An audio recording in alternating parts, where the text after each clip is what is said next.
Oke, thank you. Kita lanjutkan dikit teorinya, terus apa? Kita kita bicarakan hitung-hitungannya obligasi ini ya. Kemarin obligasi sampai ini convertible bond, yaitu obligasi yang bisa dikonvert menjadi saham.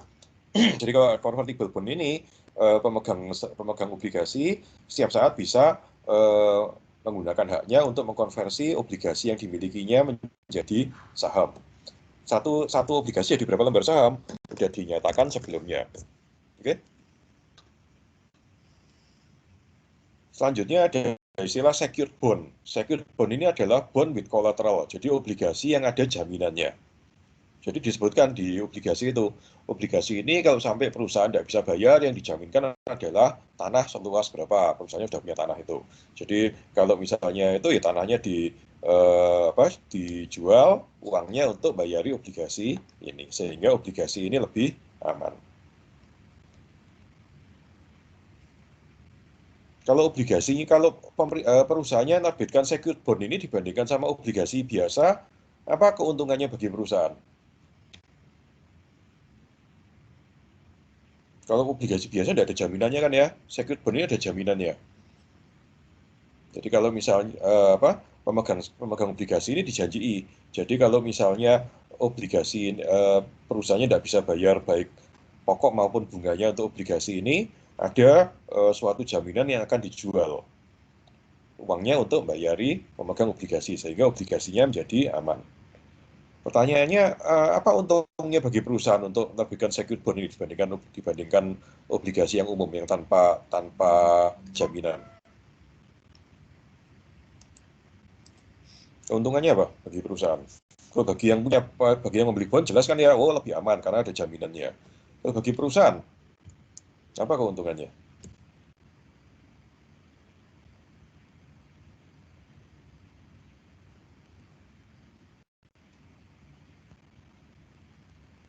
Gak tahu kok. Ya, yang tahu kira-kira apa? Kalau lebih aman berarti bunganya gimana? Lebih kecil. Lebih rendah. Jadi keuntungan bagi perusahaan karena ini obligasi yang aman, perusahaan bisa ngasih bunga lebih rendah. Dia ngirit biaya bunga. Oke? Dikasih bunga lebih rendah, yang beli obligasi tetap mau karena apa? Karena aman, ada jaminannya. Oke, secured bond. Ada lagi istilah subordinate bond. Subordinate itu kan subordinate maksudnya kan pangkatnya di bawah gitu kan ya. Subordinate bond. Artinya apa? Ini adalah obligasi yang will be paid only after holder of higher rank bond get paid. Jadi kalau di subordinate bond itu artinya ada obligasi yang pangkatnya lebih tinggi dari ini. Yang obligasi pangkatnya lebih tinggi ini akan dibayar lebih dulu, baru yang subordinate bond ini. Sehingga higher risk. Ada lagi istilah junk bond, junk sampah. Junk bond itu apa? Istilahnya untuk obligasi-obligasi yang diterbitkan oleh perusahaan kecil. Sebelumnya kita ngomong yang bisa menerbitkan obligasi ini cuma perusahaan besar, karena kalau perusahaan besar, masyarakat sudah tahu tentang perusahaan ini, perusahaan besarnya menerbitkan obligasi, orang mau beli. Tapi kalau perusahaan kecil belum ada namanya menerbitkan obligasi, biasanya orang jarang mau, karena takut, karena tidak tahu ini perusahaannya bagus atau jelek.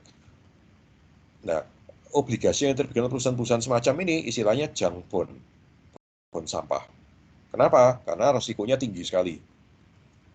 Tapi karena resikonya tinggi sekali, bunganya juga tinggi. Ada jenis-jenis investor yang suka obligasi seperti ini karena bunganya tinggi. Tapi nanti bangkrut atau enggak ya deg-degan orangnya. Tapi sementara terima bunga tinggi. Oke?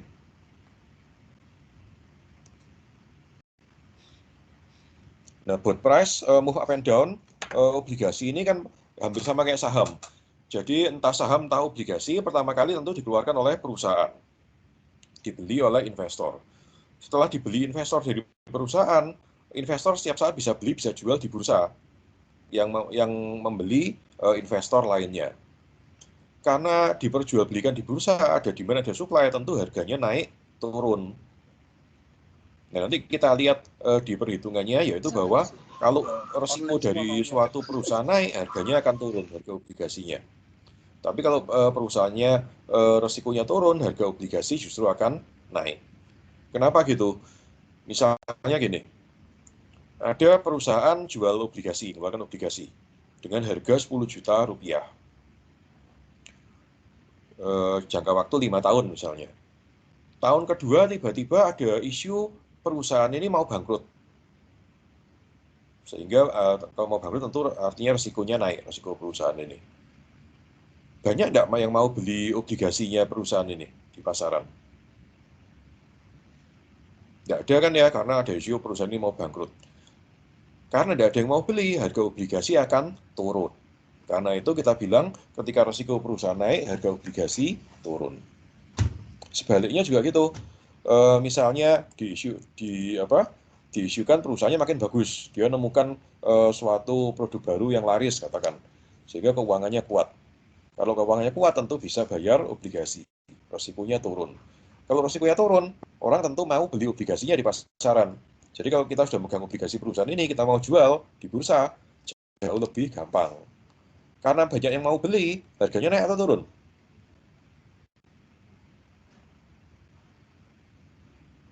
Kalau banyak yang mau beli obligasi ini, harga naik atau turun?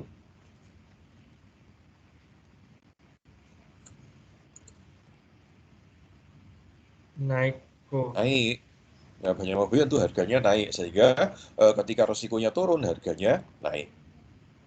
Ya, nanti di perhitungan juga akan kita lihat suatu obligasi ini secara matematis memang gitu. Harga apa? Resiko naik, harga turun, resiko turun, harga naik. Oke.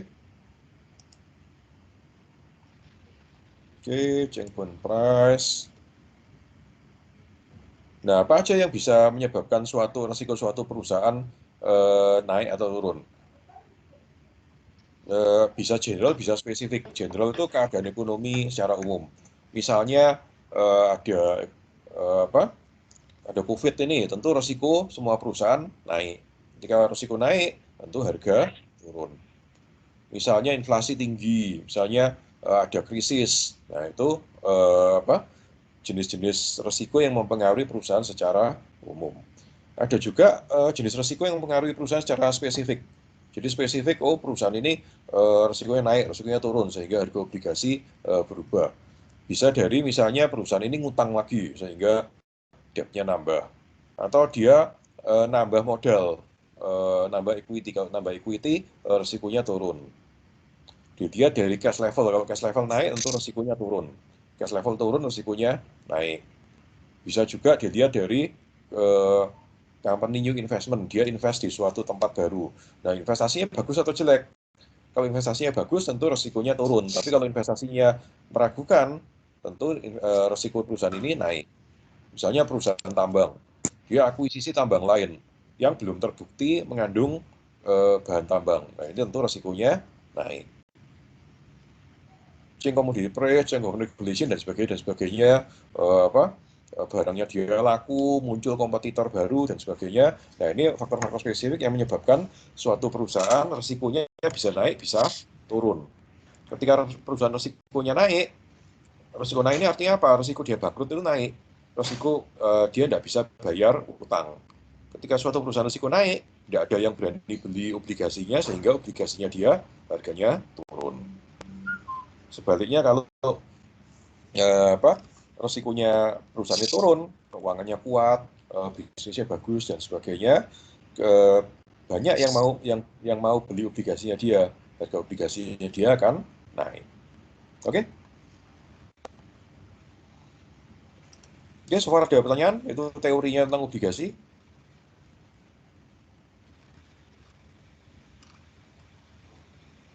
So far oke Belum ya? kok. Belum ya?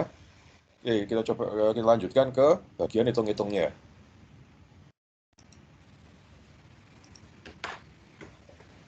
Nah, ini adalah data-data yang tercantum dalam obligasi. Jadi ketika perusahaan mengeluarkan obligasi atau kita beli obligasi, dalam obligasi itu tercantum data-data ini. Ini menjadi karakter dari obligasi tersebut. Pertama adalah yang namanya par value. Par value itu apa? Harga obligasi mula-mula. dan harga yang nanti digunakan untuk ketika perusahaannya nebus obligasi ini. Ingat, obligasi itu pertama kita beli dulu dari perusahaan seharga par value ini. Kemudian misalnya obligasinya 5 tahun. Selama 5 tahun ini tiap tahun dia dapat bunga. Pada akhir tahun kelima sama perusahaan ditebus lagi berdasarkan par value ini. Selama berjalannya waktu 5 tahun ini, harga bisa naik, bisa turun di atas atau di bawah par value. Ntar ada contohnya lebih jelas ya. Kedua, disebutkan juga coupon rate. Coupon rate ini gampangnya bunga. Bunganya berapa persen dari par value ini. Maturity time, jatuh tempo, berapa tahun. Pada akhir maturity time ini akan ditebus kembali obligasinya oleh perusahaan. Ada lagi frekuensi pembayaran kupon, pada umumnya 1 tahun. Kupon itu bunga ya, jadi istilahnya di obligasi bunga itu nyebutnya kupon, tapi maksudnya ya bunga. Pada umumnya dibayar setahun sekali, ya, tapi ada juga yang setahun 2 kali, atau bahkan 4 kali. Tapi biasanya 1. Oke, contoh seperti ini. Misalnya PTA, dia mengeluarkan obligasi. Par value 10 juta, kupon rate 10%, maturity 6 tahun. Frekuensi pembayaran 1 kali setahun. Nah, apa yang terjadi ketika ada orang beli obligasi ini? 6 tahun kan ya, dari 0 sampai 6. Ini tahun pertama, tahun kedua, tahun ketiga, tahun 4, tahun 5, tahun 6. Pertama kali, ini dilihat dari sisi kita sebagai pembeli obligasi. Pertama kali kita beli obligasi, keluar duit 10 juta, min 10 juta untuk membeli obligasi seharga par value ini. Kupon rate 10%, bayarnya setahun sekali. Artinya apa? Tiap akhir tahun kita dapat 10% kali 10 juta ini, sama dengan 1 juta. Akhir tahun kedua dapat 1 juta lagi. Akhir tahun ketiga dapat 1 juta lagi. Tiap tahun dapat bunga 1 juta kalau akhir tahun. Nah, akhir tahun ke-6 dapat bunga 1 juta, sama dapat perusahaannya tebus lagi obligasi kita 10 juta, total dapat 11 juta. Tahun berikutnya sudah tidak dapat apa-apa lagi karena sudah ditebus, sudah hilang obligasinya. Nah, ini menggambarkan aliran uang yang diterima oleh pembeli obligasi kalau dia nahan obligasinya sampai jatuh tempo.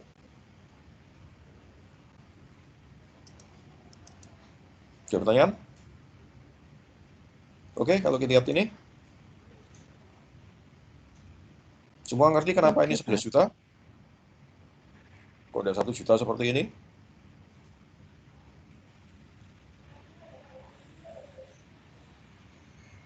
Ngerti, Pak. Ngerti ya? Oke. Seandainya tengah jalan dijual gimana? Jadi misalnya di sini awal tahun 1, 2, 3, awal tahun keempat di sini sama dia dijual ke orang lain. Apa yang terjadi? Ya udah, dia terima duit di sini seharga obligasinya pada saat itu, terus dia tidak ikut-ikut lagi. Pemilik obligasi yang baru, ini yang terima ini, dan ini. Itu kalau dijual sebelum jatuh tempo.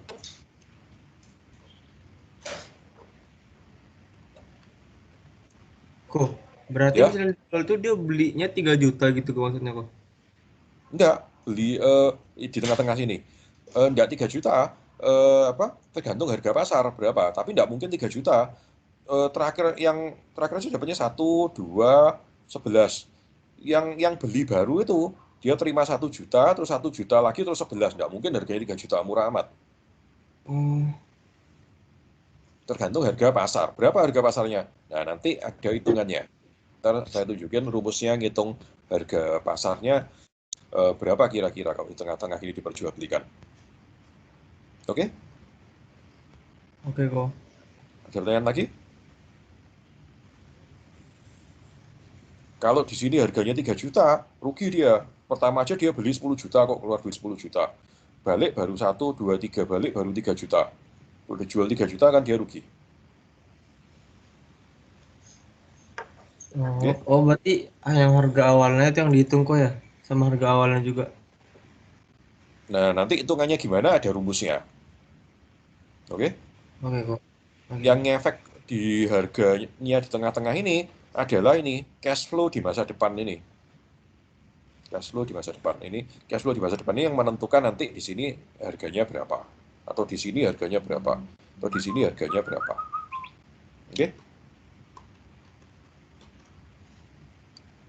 Nah, setelah dijual oleh perusahaan atau pemerintah yang mengeluarkan obligasi, bisa perusahaan, bisa pemerintah ya. Obligasi ini diperjualbelikan bebas antar investor. Jadi misalnya investor A beli dari perusahaan di sini. Ini investor A yang beli. Tengah-tengah jalan di sini tiba-tiba investor A ini butuh duit cash, sama dia dijual di bursa. Ada yang beli. Ya udah, si A dapat cash tapi sudah hilang dah si A. Sekarang pemiliknya si B. Dari sini, si B yang terima duit ini. Nah, namanya diperjualbelikan di bursa, tentu ada penawaran, ada permintaan. Ada penawaran, ada permintaan, berarti harga itu naik turun. Kalau permintaan naik, ya harga naik. Permintaan turun, harga turun, gitu kan? Seperti saham. Sistemnya seperti saham, betul-betul seperti saham. Naik turun sesuai penawaran, permintaan. Nah, kuponnya berapa?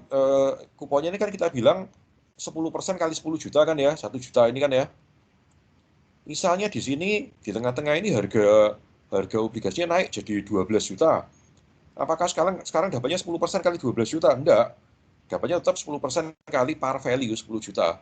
Sehingga walaupun di sini harganya 12 juta, dapatnya tetap 10% kali 10 juta, 1 juta. Bukan 10% kali 12 juta. Tetap 10% kali 10 juta par value ini. Oke? Nah, masih ingat rumus ini waktu di dasar-dasar keuangan dulu?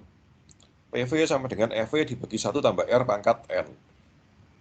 Present value sama dengan future value dibagi 1 tambah R pangkat N. Nah, rumus ini yang akan kita pakai untuk ngitung harga obligasi. Nah, prinsipnya harga obligasi adalah present value dari semua cash flow di masa depan.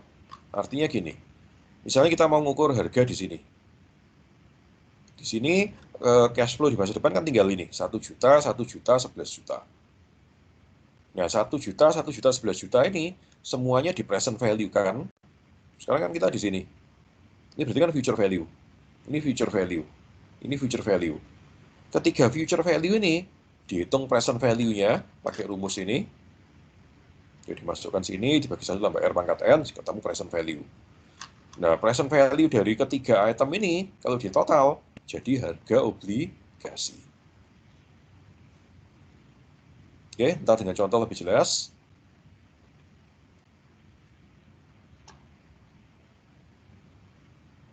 Oke.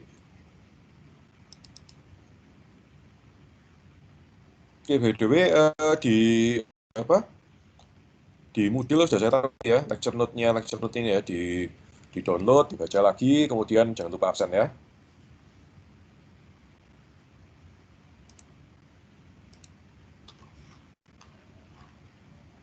Oke, ngitung harga obligasi kira-kira gini. Misalnya ada sebuah bond sebagai berikut. Par value-nya 10 juta. Coupon rate 10%. Maturity-nya 4 tahun. Sama kayak tadi, cuma sekarang maturity-nya 4 tahun, biar hitungnya cepat ya. Nah, kalau 4 tahun, gambarnya kan seperti ini. Jadi tahun pertama dapat 1 juta dari 10% kali 10 juta. Ini 1 juta lagi, terakhir 11 juta. Karena 1 juta bunga ditambah 10 juta pokoknya. Semua bisa ngerti ini 11 juta?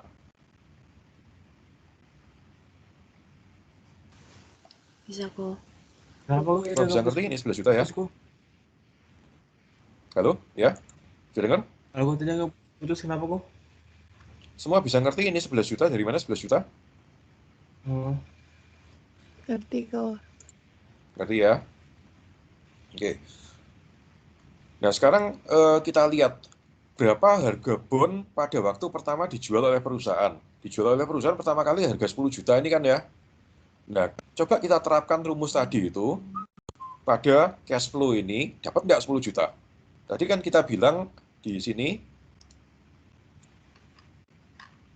harga obligasi adalah present value dari semua cash flow di masa depan. Nah, ketika pertama kali dijual, harganya kan 10 juta ini par value ini. Kalau kita beli obligasi ini ke perusahaan, bayarnya 10 juta. Betul nggak kalau ini ini, dan ini di present value kan ke sini, dapatnya 10 juta. Kan tadi kita bilang harga obligasi itu present value dari semua cash flow di masa depan. Nah, kita coba. Nah, PV1 berarti yang ini. Ini kan tahun pertama, 1, 2, 3, 4 itu kan ya. PV1 kan adalah 1 juta dibagi 1 tambah 10%. Ingat rumusnya adalah future value dibagi 1 tambah R pangkat N. R-nya ini adalah istilahnya yield. Di obligasi ada istilah yield. Yield itu apa? Yield itu adalah tingkat resiko suatu perusahaan. Sekarang ini tingkat resikonya adalah 10%. Karena bunganya 10%. Tapi dengan berlalunya waktu, itu bisa naik, bisa turun. Bisa 12%, bisa 8%. Tadi kita bilang resikonya perusahaan bisa naik, bisa turun. Naik kalau misalnya dia lagi kesulitan keuangan. Turun misalnya kalau dia keuangannya bagus. Nah, tingkat resiko perusahaan yang naik turun ini istilahnya yield. Yield ini setara dengan bunga. Jadi pertama kali ketika dia mengeluarkan kupon rate 10%, itu berarti asumsinya yieldnya 10%, tingkat resikonya 10%. Nanti tengah-tengah baru bisa angka 10% ini bisa naik, bisa turun. Oke. Nah, ini kalau kita hitung, yang PV1 yang ini, 1 juta dibagi 1 tambah 10% pangkat 1. Semua tahu 1 ini dari mana? Pangkat 1 ini dari mana? Yuk diingat-ingat yang besar-besar keuangan. Tahun pertama kan? Tahun pertama, betul. Ini kalau kita lihat kan, tahun pertama kan 1 gitu kan loncatnya kan ya, karena itu pangkat 1. 1 juta dibagi 1 tambah 1 tambah 10% kan 1 pangkat 1. 1 pangkat 1 pangkat 1 ya tetap 1 pangkat 1. 1 juta dibagi 1 pangkat 1 sama dengan, ya kalau dihitung kalkulator kayak gini. Oke. PV2, 1 juta dibagi 1 tambah 10% pangkat 2, sama dengan 1 juta dibagi, ya ini kalau di kalkulator hasilnya ini. PV3, ya berarti pangkat 3, kalau kita lihat PV3 kan di sini. Kan loncatnya 1, 2, 3, makanya pangkat 3. Kalau di kalkulator hasilnya segini. Terakhir yang 11 juta ini, dari 11 juta per 1,1 pangkat 4. Kalau di kalkulator hasilnya segini. Kalau di total semua, hasilnya 10 juta rupiah.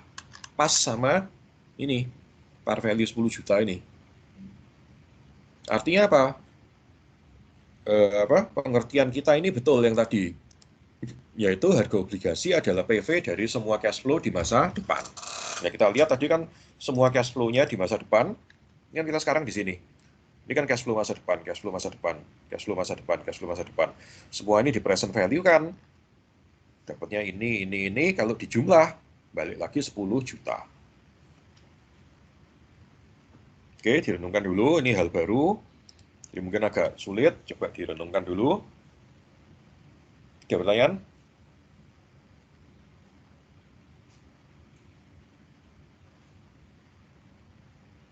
Ada pertanyaan? Masih bisa kok. Bisa? Masih ngikutin. Nah, Atau masih bingung apa yang ditanyakan? Oke, nanti kita coba latihan soal, baru kelihatan ya kira-kira bisa mengerjakan atau enggak. iya kok. Oke. Nah, sekarang ini kan awal-awal kan ya, masih belum mulai, masih di sini gitu kan ya, baru dibeli oleh investor. Coba kalau di tengah-tengah gimana? Ini masih obligasi yang sama kayak tadi. Pada awal tahun kedua gimana? Ini tahun pertama. Ini tahun kedua. Awal tahun kedua berarti di sini. Oke. Uang 1 juta ini sudah diterima, karena ini kan akhir tahun pertama. Jadi barusan terima bunga 1 juta ini, awal tahun kedua di sini. Yang garis putus-putus ini, ya. Pada awal tahun kedua, risiko perusahaan meningkat sehingga yield menjadi 12%. Tadi kita bilang yieldnya 10%, sama dengan kupon rate, karena baru mulai. Dengan berlalunya waktu, tiba-tiba katakan, oh keuangan perusahaan menipis, sehingga risikonya naik. Sekarang 12% yieldnya. Berapa harga obligasi? Nah, prinsipnya sama, yaitu cash flow di masa depan itu di present value kan. Kalau sekarang kita di sini, berarti ini kan udah lewat, nggak usah dihitung lagi. Yang dihitung adalah 3 ini, dan ini. Masing-masing di present value kan ke sini. Ini sekarang jadi PV1, karena sekarang ini kan setahun dari sekarang. Jadi PV1, ini jadi PV2, ini PV3. 1 juta dibagi 1 tambah. Sekarang 12%, karena yieldnya kita bilang 12%. Pangkat 1. Kalau di kalkulator hasilnya ini. PV2 yang ini 1 juta dibagi 1 tambah 12% pangkat 2. Karena 2 tahun. 1, 2, ini kan hasilnya ini. Yang PV3 sama 11 juta bagi 1 tambah 12% pangkat 3 hasilnya ini. Nah, kalau di total semua 9.519.634. Nah, ini harga obligasi di pasaran. Kita lihat harganya turun. Tadi harganya 10 juta kan ya. Sekarang harganya turun jadi 9,5 juta. Kenapa? Karena yieldnya naik. Yieldnya naik artinya apa? Resikonya naik. Kalau resikonya naik, tidak banyak orang mau beli. Karena tidak banyak orang mau beli, harga turun. Jadi, ini. Oke?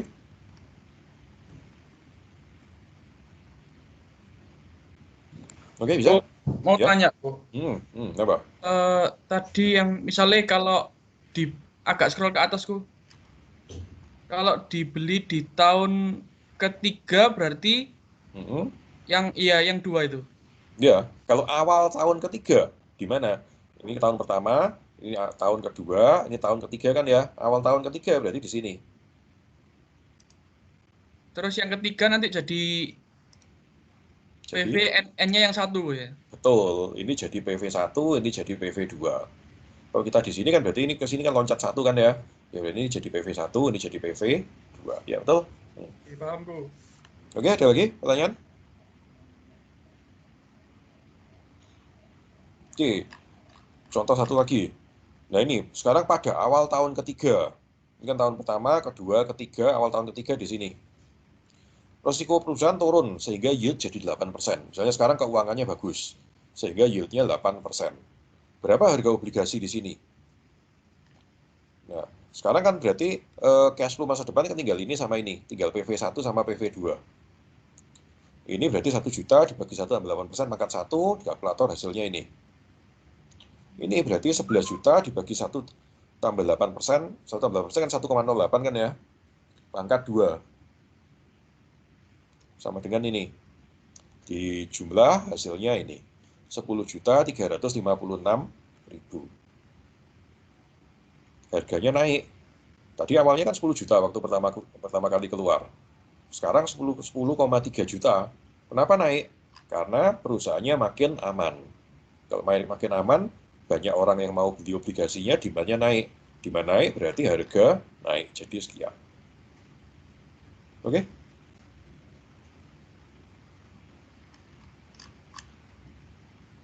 Oke, ada pertanyaan? Bisa di logika? Bisa dipahami? Bisa kok, bisa. Saya? Oke, saya tunjukin video dulu, terus kalau sudah kita latihan soal ini biar lebih ngerti ya.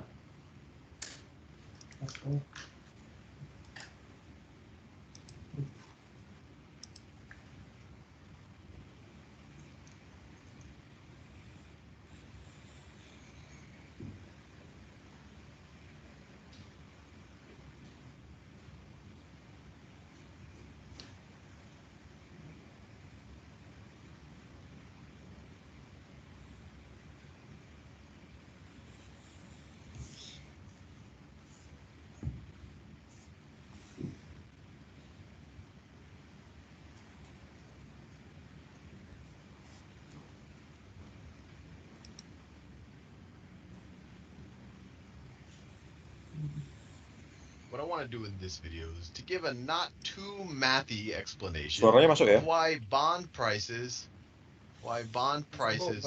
move in the opposite direction as Suaranya masuk enggak? Masuk, Bang. Masuk. Ya. Kok. interest rates. So bond prices versus interest rates. So to start off, I'll just start with a fairly simple bond, one that does pay a coupon. And we'll just talk a little bit about what you'd be willing to pay for that bond if interest rates moved up or down. So let's start with a bond from some company. So let me just write this down. This could be company A. It doesn't just have to be from a company. It could be from a municipality, or it could be from the U.S. government. And let's say it's a bond for $1,000. Let's say it has a 2-year maturity. 2-year maturity. And let's say that it has a 10% coupon. 10% coupon paid semi-annually. This is semi-annual payments. So if we just draw the diagram for this, obviously I ran out of space on the actual bond certificate, but let's draw a diagram of the payments for this bond. So this is today. Let me do it in a different color. That's today. Let me draw a little timeline right here. This is 2 years in the future when the bond matures. So that is 24 months in the future. Halfway is 12 months. Then this is 18 months. And this right here is 6 months. And we went over a little bit of this in the introduction to bond video, but it's a 10% coupon paid semi-annually. So it'll pay us 10% of the par value per year, but it's going to break it up into 2 6-month payments. So 10% of 1,000 is $100. So they're going to give us $50 every 6 months. They're going to give us half of our 10% coupon every 6 months. So we're going to get $50 here, $50 here. These are going to be our coupon payments. $50 there, and then finally, at 2 years, we'll get $50, and we'll also get the par value of our bond. We'll also get $1,000. So we'll get 1,000 plus $50, 24 months from today. Now, the day that this, let's say this is today that we're talking about, the bond is issued, and you look at that, you say, you know what, for a company like Company A, for this risk profile, given where interest rates are right now, I think a 10% coupon is just about perfect. So 10% coupon is just about perfect. So you say, you know what, I think I will pay $1,000 for it. So the price of the bond, the price of that bond, right when it gets issued, or on day 0, if you will, you'd be willing to pay $1,000 for it. You say, look, you know, I'm getting roughly 10% a year, and then I get my money back. 10% is a good interest rate for that level of risk.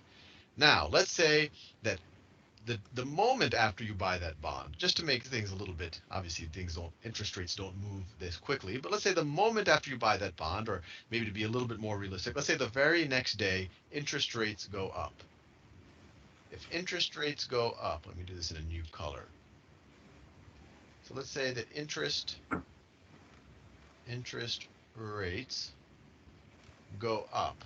And let's say they go up in such a way that now that they've moved up for this type of a company, for this type of risk, you could go out in the market and get 15% coupon. So let's say for this type of risk, you would now expect a 15% interest rate. Obviously, for something less risky, you'd expect less interest in that. But for a company just like Company A, you would now expect a 15% interest rate. So interest rates have gone up. Now, let's say you need cash and you come to me and you say, hey, Sal, you know, are you willing to buy this certificate off of me? I need some cash. I need some liquidity. I can't wait for the 2 years for me to get my money back. How much are you willing to pay for this bond? Well, I'll say, you know what? I'm going to pay you less than $1,000 because this bond is only giving me 10%. I'm expecting 15%. So I want to pay something less than $1,000 that after I do all of the fancy math in my spreadsheet, it'll come out to be 15%. So I'm going to pay, so the price, so in this situation, the price will go down. And I'll actually do the math with a simpler bond than one that pays coupons right after this. But I just want to give you the intuitive sense. If interest rates go up, someone willing to buy that bond, they'll say, gee, this only gives a 10% coupon. That's not the 15% coupon I can get on the open market. I'm going to pay less than $1,000 for this bond. So the price will go down. Or you could essentially say that the bond would be trading at a discount to par. Bond would trade at a discount. to par. Now, the opposite happens. Let's say that interest rates go down. Let's say that we're in a situation where interest rates go down. So now for this type of risk, like company A, people expect 5%. People expect 5% rate. So how much could you sell this bond for? Well, if you weren't there and if I had to just go to companies issuing their bonds, I would have to pay $1,000 or roughly $1,000 for a bond that only gives me a 5% coupon, roughly, give or take. I'm being precise with the math. I really just want to give you the gist of it. So I would pay $1,000 for something giving a 5% coupon now. This thing is giving me a 10% coupon, so it's clearly better. So now the price would go up. So now I would pay more than par. Or you would say that this bond is trading at a premium to par. Premium to par. So at least in the gut sense, when interest rates went up, people expect more from the bond. This bond isn't giving more, so the price will go down. Likewise, if interest rates go down, this bond is giving more than what people's expectations are, so people are willing to pay more for that bond. Now let's actually do it with let's actually do the math to figure out the actual price that a rational person would be willing to pay for, given what happens to interest rates. And to do this, I'm going to do what's called a zero coupon bond. I'm going to show you a zero coupon bond. And actually the math is much simpler on this because you don't have to do it for all of the different coupons. You just have to look at the final payment. So a zero coupon bond is literally a bond that just agrees to pay the holder of the bond the face value. Let's say the face value, the par value is $1,000 2 years from today. 2 years from today. There's no coupon. So if I were to draw a payout diagram, it would just look like this. This is today, this is 1 year, this is 2 years. You just get $1,000. Now let's say on day one, interest rates for a company like Company A, this is Company A's bonds. So this is starting off, so day one. Let's say people's expectations for this type of bond is they want 10% per year interest. So given that, how much would they be willing to pay for something that's going to pay them back $1,000 in 2 years? So the way to think about it is let's P, and this I'm going to do a little bit of math now, but hopefully it won't be too bad. So let's say P is the price that someone is willing to pay for a bond. So whatever price that is, if you compound it by 10% for 2 years, so I do 1.10, that's 1 plus 10%. So after 1 year, if I compound it by 10%, it'll be P times this. And then after another year, I'll multiply it by 1.10 again. This essentially is how much I should get after 2 years if I'm getting 10% on my initial payment, or the initial amount that I'm paying for my bond. So this should be equal to the $1,000. So let me just be very clear here. P is what someone who expects 10% per year for this type of risk would be willing to pay for this bond. So when you Ini ngomongnya compound their muter-muter tapi payment nanti by terakhir-terakhir 10% balik for ke 2 rumus kita years, tadi itu ya. that should be equal to $1,000. So if you do the math here, you get P times 1.1 squared is equal to 1,000, or P is equal to 1,000 divided by 1.1 squared. Another way to think about it is the price that someone would be willing to pay if they expect a 10% return. It's the present value of $1,000 in 2 years discounted by 10%. This is 1.10, or 1 plus 10%. So what is this number right here?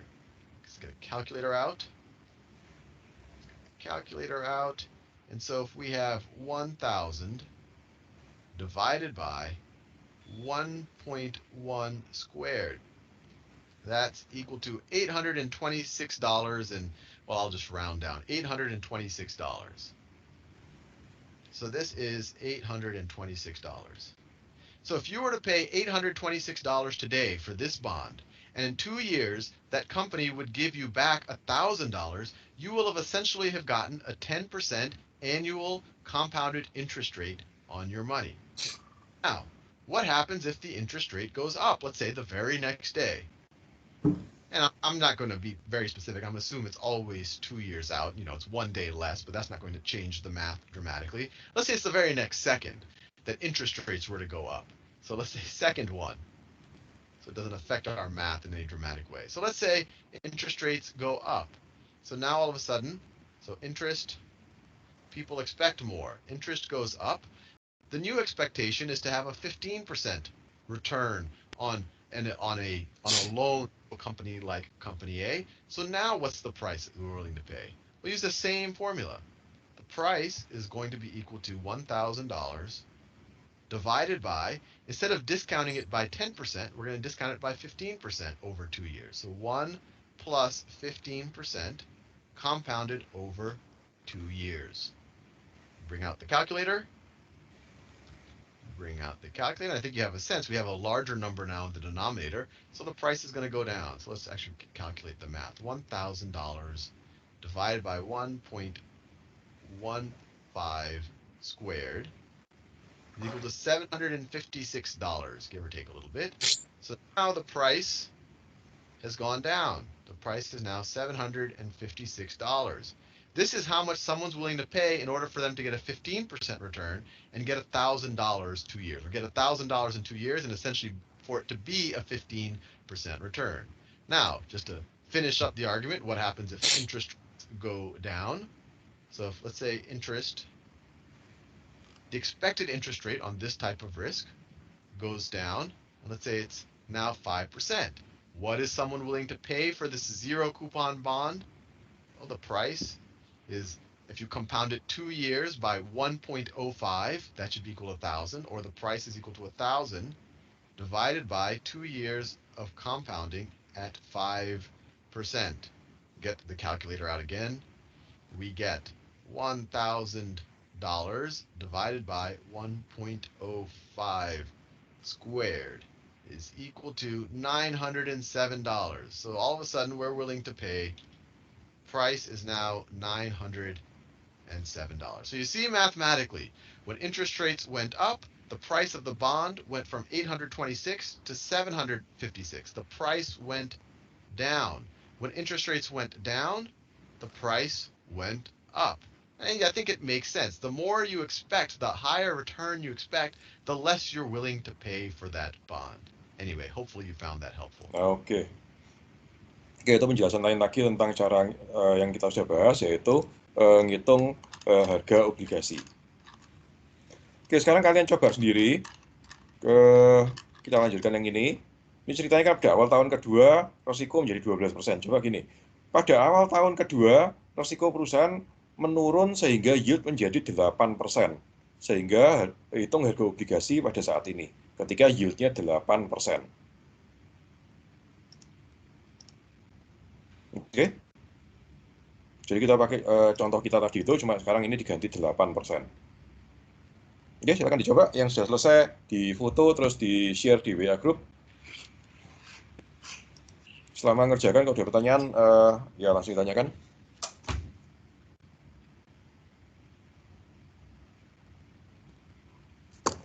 Oke kok.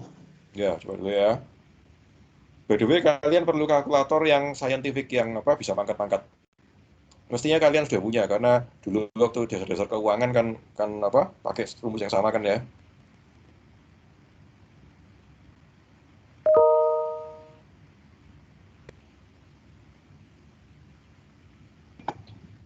Pak, soalnya yang apalagi pada awal tahun keberapa?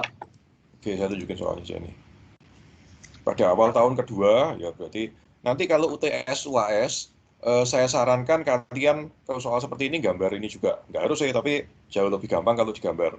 Jadi kalian tahu, oh awal tahun kedua berarti di sini, gitu kan.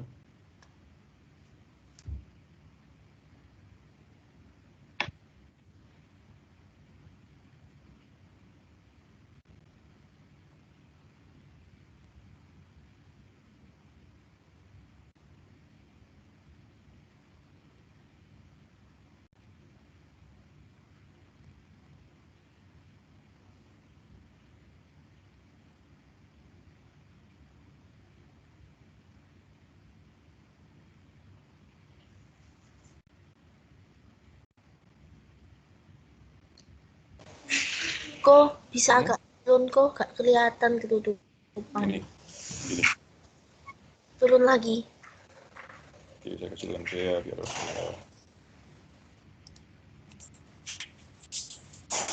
begini.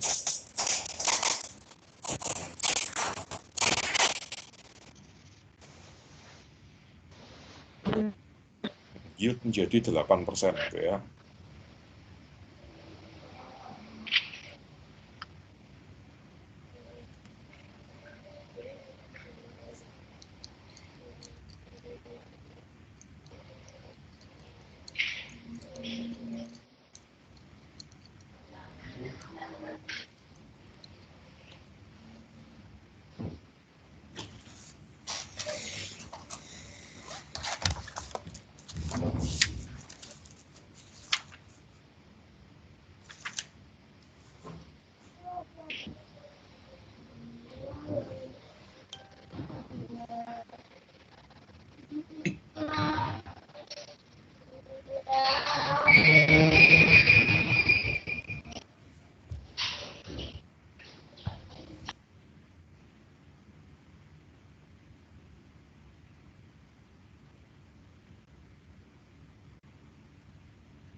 Ini sebentar saya perlu email sesuatu.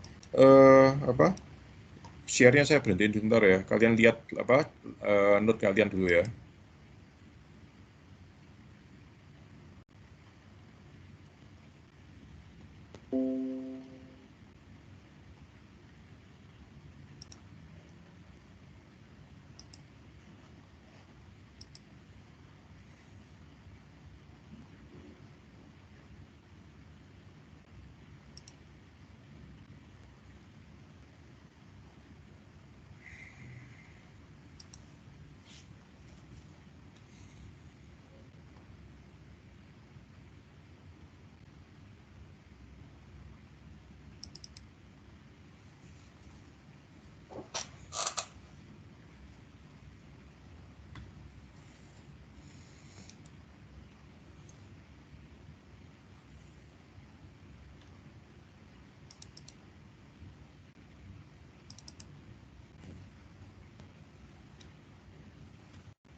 Oke, sudah ada yang WA. Ntar.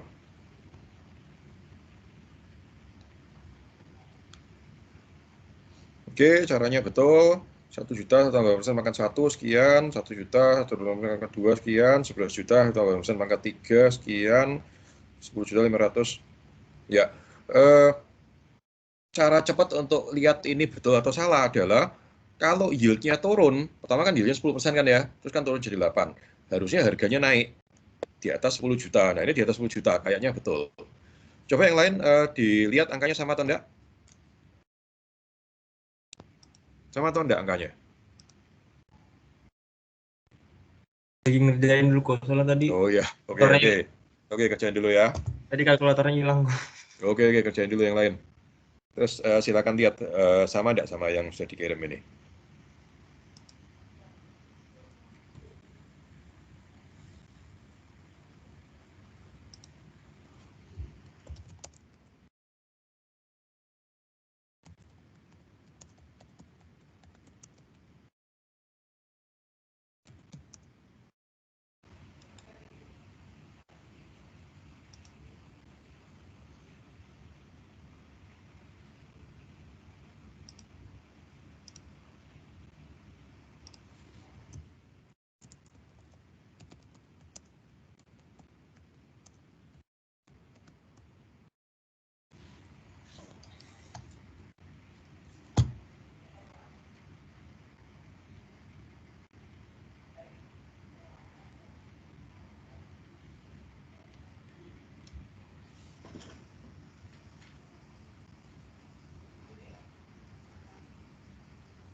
Sama kok.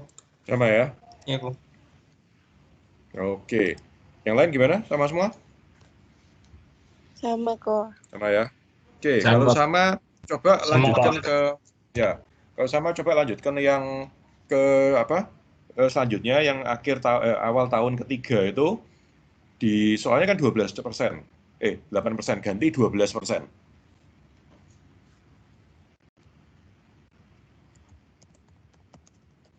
Mulainya tahun 3 kok. Ya, yang tadi itu.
Jadi pada awal tahun ketiga, risiko perusahaan naik menjadi 12%.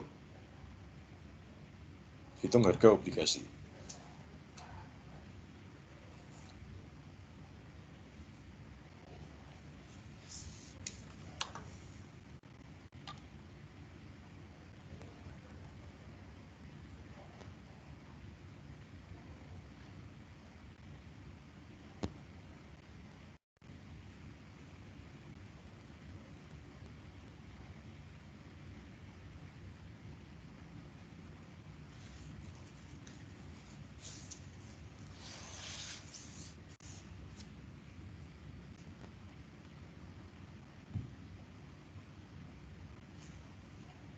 Oke. 10515. Ya sama ya.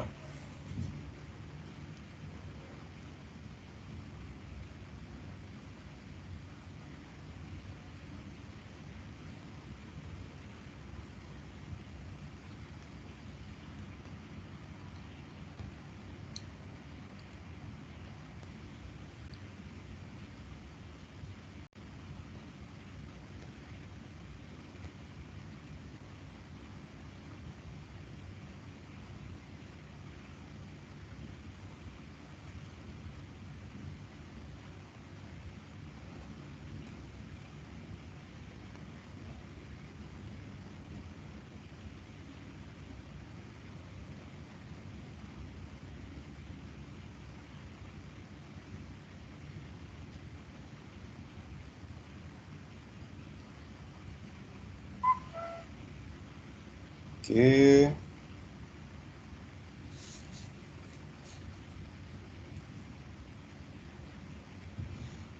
Dia caranya betul, 1 juta bagi 1,12 pangkat 1, terus 11 juta dibagi 1,12 pangkat 2, 9,6. Yang lain sama?